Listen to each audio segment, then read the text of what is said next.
is Dr. Diwakar Krishnamurthy, and he is a professor, full professor at Schulich School of Engineering, University of Calgary, and research chair in technologies to foster better inclusion of neurodivergent individuals.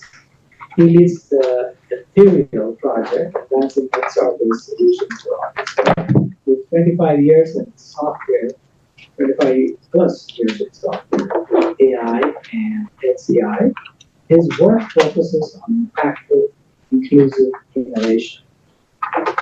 Professor Diwakar, are you there?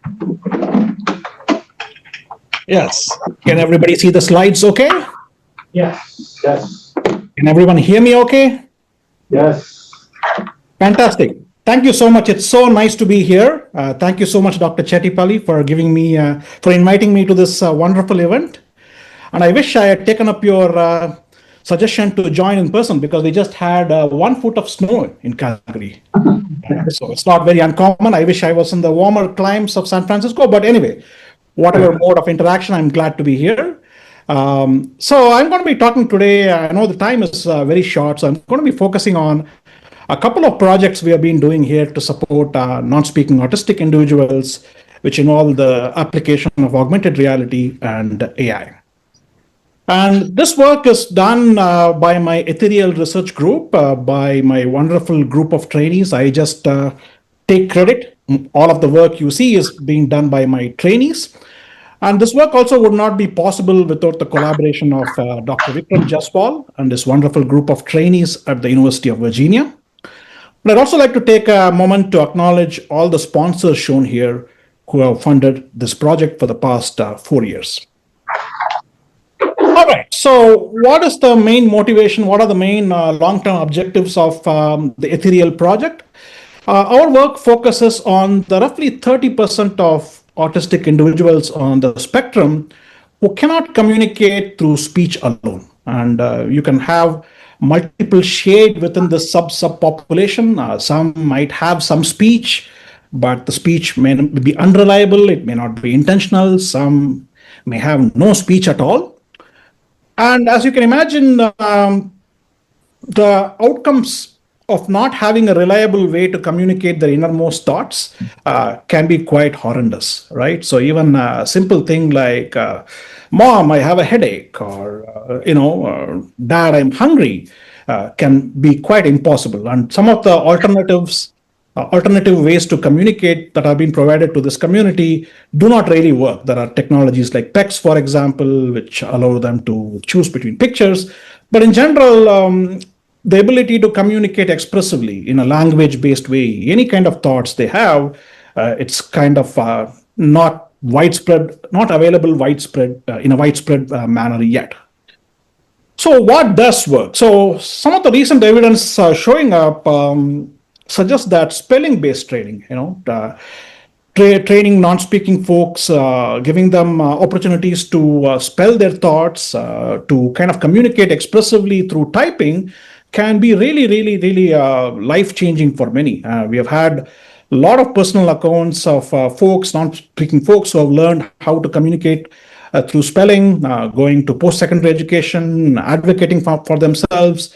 In fact, we have one example who's going to be the last speaker, I believe, where we have a quick Q&A with Siti, who's Dr. Chettipalli's daughter. She's a shining example of what spelling-based training can unlock to some non-speaking autistic folks. But unfortunately, access to spelling-based training is still a struggle, right? So in my talk, I'm going to be talking about 2 specific struggles which prevent,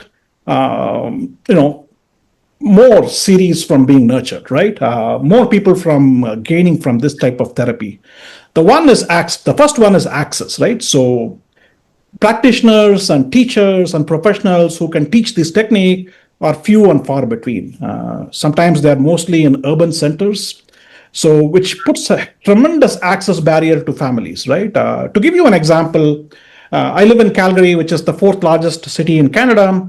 We have a population of about 1.6 million, yet there are maybe a couple of people who can teach spelling-based communication to non-speaking autistic folks. So even for folks within Calgary, it's a challenge to access this kind of expertise.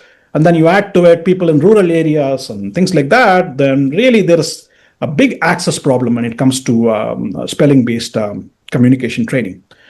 The second issue is one of practice. So let's say that I get access to a practitioner. The typical kind of scenario I observe is that maybe a non-speaking autistic person may be able to access 1 hour of expertise every 2 weeks if they are lucky. But what about the intervening time, right? I mean, there's this old adage that practice makes perfect. The more we practice skills, the better we get at it, and the more we unlock expressive generative communication. But because this kind of practice is not possible, between session practice is not possible, progress in spelling-based communication tends to be excruciatingly slow. Many people take even decades to kind of develop fully autonomous and independent communication. So the primary problem I'm going to be talking about, or the primary opportunity I'm going to be talking about in the study, is to see whether embodied interactions with embodied agents on augmented reality headsets can address these two problems, the problems of access and the problem of practice. So before I dive into the details of the solution, I want to kind of give a primer on what augmented reality is and why this is actually a good fit for this particular problem, which is trying to foster expressive communication for non-speaking autistic folks. So I'm going to be playing this video. This is not from a group, it's from Microsoft. It features a device which they developed called the HoloLens 2. The HoloLens 2 unfortunately has been discontinued, but you can see from the video that with an augmented reality headset, you wear the headset and you're not immersed in a completely virtual world like in virtual reality. You are still in your real world, you can see your environment, but the real world can be embellished with a virtual object. In this case, the real classroom is embellished with a virtual periodic table.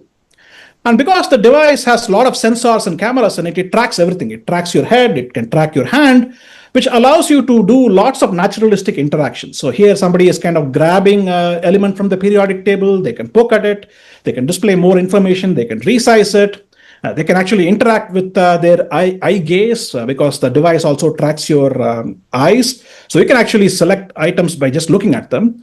So there are all sorts of innovative ways in which you can enrich or augment your real world and get people to interact with these augmented virtual holograms.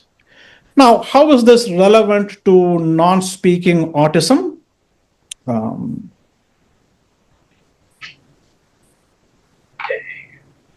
So this was work we did actually during COVID. So one of the main things, this was work, kind of participatory work we did with non-speaking autistic folks and their families. And one of the good things about AR when compared to VR is that it offers the comfort of the real world, right? So autistic people often don't like to be isolated. They like to have the comfort of being in their living room, for example, seeing their mom or dad, or seeing their favorite caregiver or therapist or whatever, right? So augmented reality allows you to do that.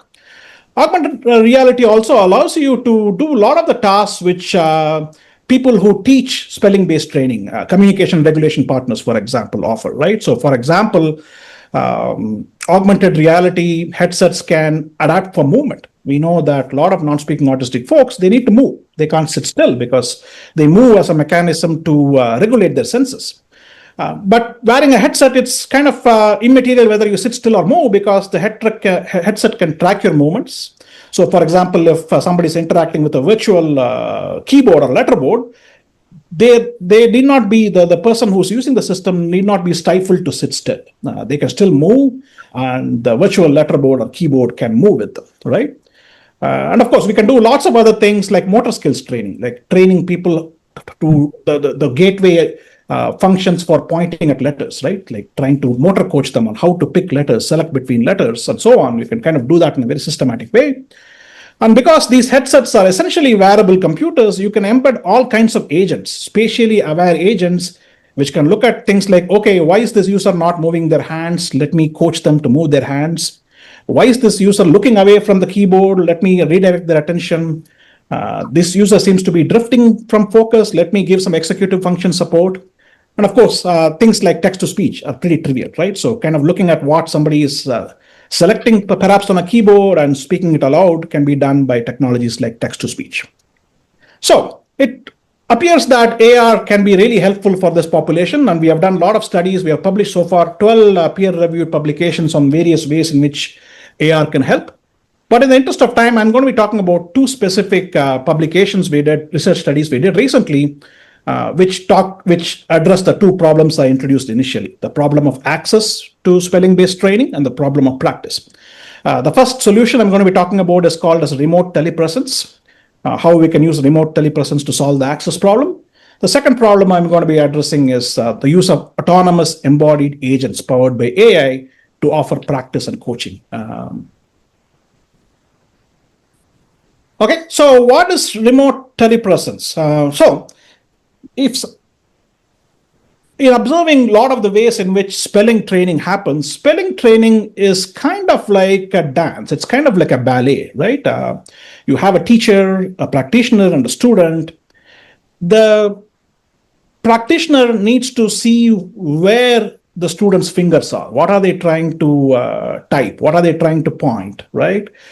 Similarly, the student needs to kind of hear instructions and prompts and helpful hints from the teacher, right? And sometimes they may also need to see what the teacher is trying to convey. Sometimes the teachers may do some motor modeling. They may say, hey, this is how you reach a particular letter, or the letter you want to kind of reach is in this region of the keyboard. So it's kind of like a very immersive, like a dance, really, which is very, very hard to replicate by something like Zoom. You simply cannot teach a person how to type, how to select letters on a letterboard through Zoom, right? So what is the solution? I am sitting in, let's say, Calgary, and my favorite therapist is in the Bay Area. And I want to learn spelling-based communication from them. An obvious solution might be to just teleport the practitioner from California to Calgary, but we are not in Hollywood. We are actually in Silicon Valley, so we are not going to be able to do that. Nobody has figured out how to teleport them instantaneously. But we are in Silicon Valley, and we can use the next best thing, which is telepresence, right? So this particular solution, which we explored, really addresses the geographical barrier. So what is telepresence? With telepresence, you have the student and the practitioner in completely different locations.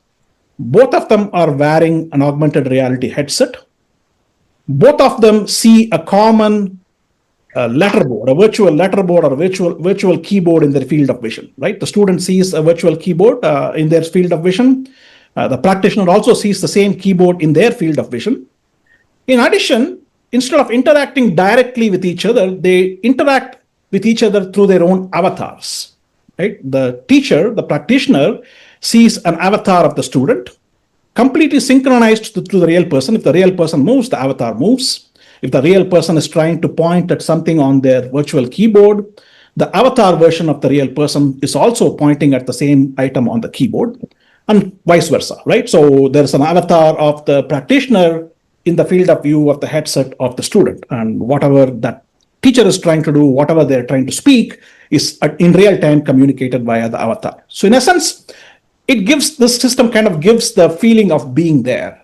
Both the student and the practitioner are interacting with each other through realistic, full-bodied avatars, right? So this was the system we built, and again, the research we did was very simple. So in a 1-hour session, let's introduce this technology to a student-teacher dyad, and let's deliver a typical spelling-based therapy lesson, like a few lesson vignettes. The teacher narrates a lesson segment, then they ask some questions, and the student is supposed to answer by typing out the response to that question on their virtual keyboard. And so can students, can the dyad do the typical things they do during spelling-based training using the system? How effective was it? So these were some of the research questions we asked. And again, this was a very good news study. So we had 16 participants, all non-speaking. All of them had some kind of experience doing spelling-based training on plastic low-tech letterboards. 15 out of the 16 completed a remote spelling-based training session with just the avatar. So the practitioner was not in the same room.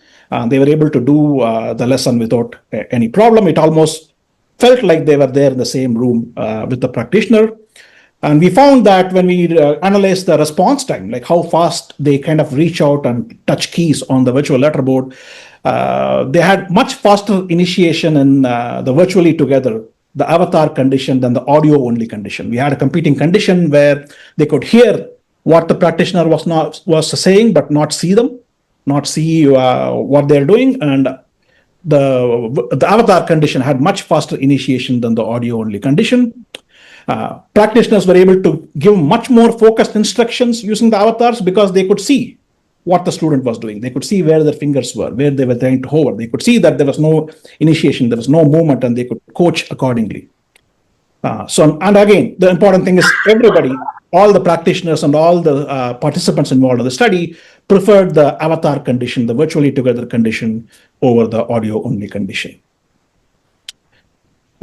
So here's a snippet from that particular study. So to set up this particular video, the panel on the left is the third person view. This is shot from a cell phone. So this panel here is from the perspective of the speller. You can see that they are seeing the avatar of the practitioner and the virtual letterboard.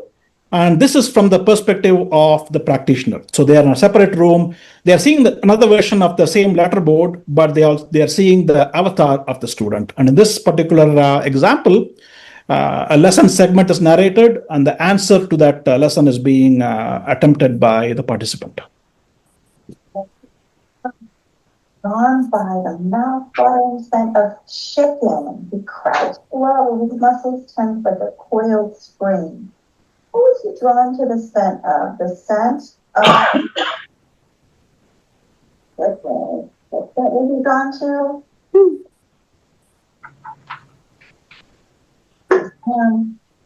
C. 8. 5. C.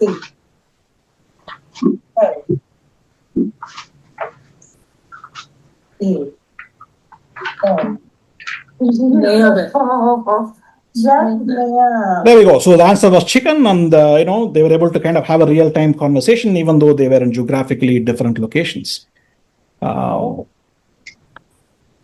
Okay, so now this is great. So this kind of addresses the first issue, which is that of access.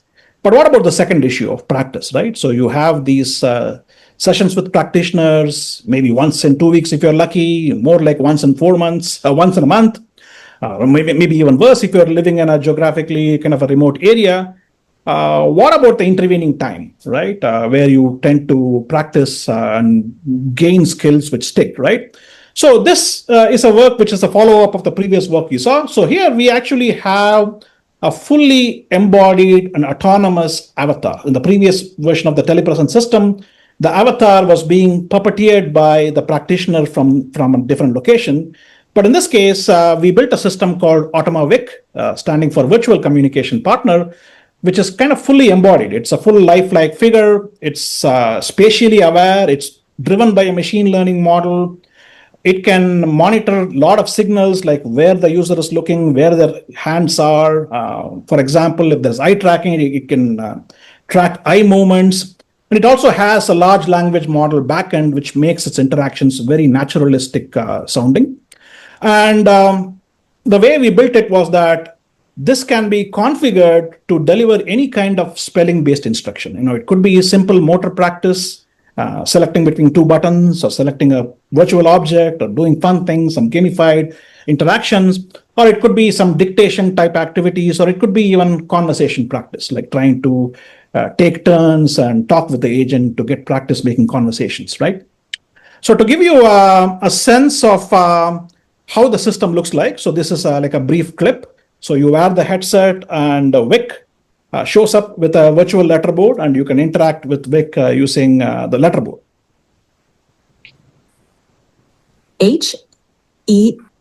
HELLO. Hello again. I'm Vic. I'm here to help you with anything you need and to have a friendly chat. How's your day going? G-O-O-D, comma, space, Y-O-U, question mark. I'm doing great, thank you. What's something you enjoy doing in your free time? So you can see that the interactions are very naturalistic sounding, very human sounding. Now we have a lot of models to emulate more humanistic speech and so on and so forth. Now, again, the research question was, how effective is this, right? So we ran a study last April with 37 participants. And again, the study was a good news story. 84% of participants engaged with the system, meaning that they did either motor skill exercises or dictation or conversations. 73% of the participants went on and did independent dictation tasks on the virtual letterboard, driven by the spelling coach. And more importantly, about 30% of the participants. This is kind of significant given the short duration of the session. We are talking about just a 1 hour session. This is the very first brush they have with the system. They've never seen the system before. A lot of them are never even worn the headset before. So given that 30% of the participants actually had conversations, back and forth conversations with the VIC agent by using the virtual letterboard. And here is one example I'm going to play. So this is a young man. We did the study in Florida. So a little bit of a spoiler. They are having a conversation about golf, which is not surprising given how sunny Florida is. So this is the last phase of the study. And here is this participant. He's having a back and forth with Vic about golfing. Yes, what did you want to ask Vic? You would ask Vic about, for example, if there's a golfer that you like, you would ask Vic about a golfer, or if there's a beach here that you want to go to. Or a specific golf course. Yeah. Or you could just ask her how she's doing. Yeah, or something. Questions about her. Or something you're learning about in school and college. Anything you want. Yeah. Mm-hmm.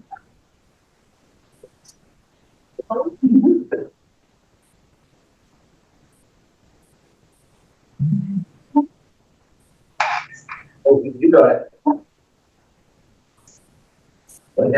Yeah, she doesn't say space, sorry. Oh yeah, you got the space. Yeah. Why? Mm-hmm. Oh. You. Mm-hmm.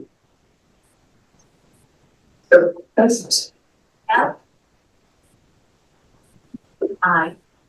A. Thanks. Mm-hmm. You can hit the backspace. awesome. Oh. Yeah. Mm-hmm. If you like it, Mm-hmm. O. L. Okay. And then when you're done, you can hit.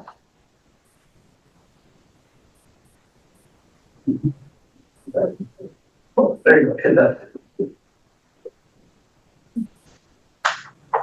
Golf can be a lot of fun. It offers a great way to spend time outdoors, enjoy nature, and get some exercise. Do you enjoy playing or watching golf? Okay, typical Florida thing to do, talk about golf with AI.